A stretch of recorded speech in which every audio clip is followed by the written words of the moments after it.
ဒီဗီဒီယိုကြည့်တဲ့သူတွေထဲမှာလေ့ကျင့်ခန်းလုပ်တဲ့သူတွေအားကစားလုပ်တဲ့သူတွေရှိကြလားခင်ဗျအဲ့တော့လေ့ကျင့်ခန်းလုပ်ခြင်းအားကစားလုပ်ခြင်းကနော်ဘယ်လိုပြောမလဲအချိန်ဖြုံးတာတခုတော့မဟုတ်ပါဘူးသူကကျွန်တော်တို့ရဲ့ခန္ဓာကိုယ်ရုပ်ပိုင်းဆိုင်ရာကိုကြန့်ခိုင်အောင်လုပ်ပေးုံတာမကပဲနဲ့ကျွန်တော်တို့ရဲ့စိတ်ပိုင်းဆိုင်ရာပါသူကကြန့်ခိုင်အောင်လုပ်ပေးတာဖြစ်တယ်နော်အဲ့တော့ကျွန်တော်တို့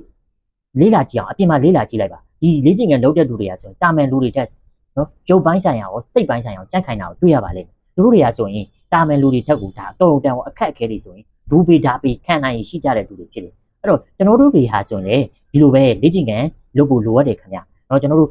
အလုပ်ကနေပြန်လာတာပဲဖြစ်ဖြစ်ကျောင်းကနေပြန်လာတာပဲဖြစ်ပြန်လာရင်အိမ်မှာပဲဖြစ်ဖြစ်ဂျင်မှာပဲဖြစ်ဖြစ်ကျွန်တော်တို့လေ့ကျင့်ခန်းလုပ်တာကမဖြစ်မနေထည့်သွင်းပြီးတော့လုပ်တင်တယ်လို့ကျွန်တော်ကအကြံပြုချင်ပါတယ်โอเคအဲ့တော့လေ့ကျင့်ခန်းလုပ်တဲ့သူတွေအားကစားလုပ်တဲ့သူတွေအတွက်ကျွန်တော်ကစီးရီးတစ်ခုနဲ့မိတ်ဆက်ပေးခြင်းနဲ့အဲ့ဒါကတော့ High Pro Strawberry လေးပဲဖြစ်ပါတယ်ဒီကောင်လေးကဆိုရင်လေ့ကျင့်ခန်းလုပ်တဲ့သူတွေအတွက်ဆိုရင်ကြွက်တာတိဆောက်တဲ့နေရာမှာအထောက်အကူပြုလို့ကြွက်တာတွေနာကျင်မှုကိုလျှော့ချတဲ့နေရာမှာလည်းအထောက်အကူပြုပါတယ်ဒါအပြင်သူကခန္ဓာကိုယ်အတွက်တနေ့တာလိုအပ်တဲ့နော်အာဟာရဓာတ်တွေဗီတာမင်တွေတက်ထုဓာတ်တွေကိုလည်းဖြည့်သွင်းပေးတာပဲဖြစ်ပါတယ်ခင်ဗျအဲ့တော့ဒီ High Pro Strawberry လေးမှာဆိုရင်တော့သူကဆိုရင်နော်အပင်ပေါ့နော်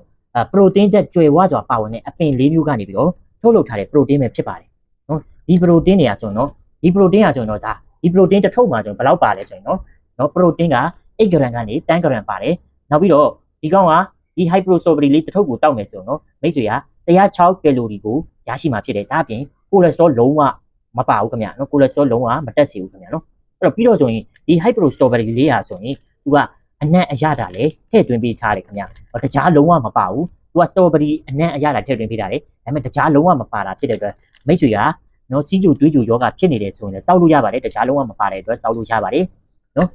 တောက်မယ်ဆိုရင်တော့ကျွန်တော်အခုပြထားတဲ့အတိုင်းဘူးလေးထဲမှာနော်ရေက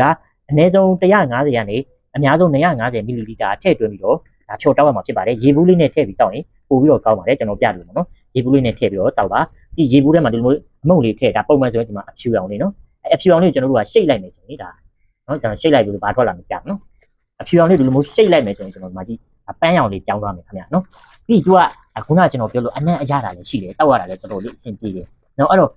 အားကစားလုပ်တဲ့သူတွေအတွက်ဆိုရင်တော့ဘယ်လိုတောက်တော့ရမလဲဆိုတာကျွန်တော်အနေငယ်ရှင်းပြပေးမယ်အားကစားလုပ်တဲ့သူတွေဆိုရင်ခန္ဓာကိုယ်ကြွက်တာကိုသူကတိဆောက်ဖို့အတွက်ကြွက်တာကပရိုတင်းဓာတ်ကိုအရန်ကိုလိုအပ်ပါတယ်တာမန်လူတွေထက်ကိုသူကပိုလိုအပ်တယ်အဲ့ဒီအတွက်ဒီပရိုတင်းဓာတ်ကိုကျွန်တော်ရရှိဖို့ဆိုတော့တနေ့ကိုဒီကောင်ကိုတနေ့ကို3ချိန်တောက်ပေးရမယ်မနက်စာတော့အစာမစားခင်ပေါ့နော်အစာမစားခင်တနေ့ကို3ချိန်တောက်ပေးရင်ပို့ပြီးတော့ကောင်းတယ်လေ့ကျင့်ခန်းလုပ်တဲ့အခါမှာဆိုရင်လေနော်အဲ့တော့မနက်စာနေ့လယ်တာစားမပြီးရင်ညနေစာပေါ့နော်ညနေစာမစားခင်မှာကျွန်တော်လေ့ကျင့်ခန်းလုပ်မယ်လေ့ကျင့်ခန်းလုပ်တဲ့အခါမှာဆိုရင်လေ့ကျင့်ခန်းမလုပ်ခင်နိုင်ဝက်အလုပ်မှာဒီကောင်ကိုဖြော်ပြီးတောက်ပေးမယ်ဆိုရင်ကျွန်တော်လေ့ကျင့်ခန်းလုပ်တဲ့အခါမှာလေ့ကျင့်ခန်းလုပ်တာလုပ်ပြီးတော့နာကျင်ကြွက်တာနာကျင်မှုလည်းသူကရှော့ချပေးနိုင်တယ်ပြီးတော့လေ့ကျင့်ခန်းလုပ်ခြင်းကြောင့်ကျွန်တော်ကြွက်တာတွေကိုဒီပရိုတင်းတွေဒီကြွက်တာတွေ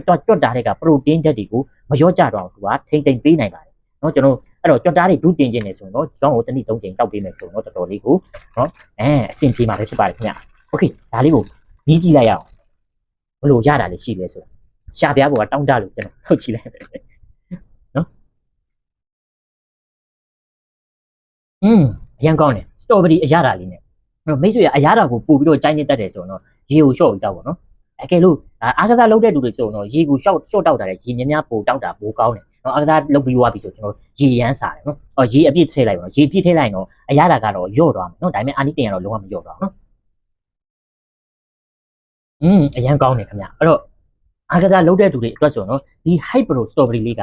စောင့်ထားတဲ့ဖြည့်ဆွတ်စာလေးတစ်ခုပဲဖြစ်ပါတယ်ခင်ဗျ High Pro Strawberry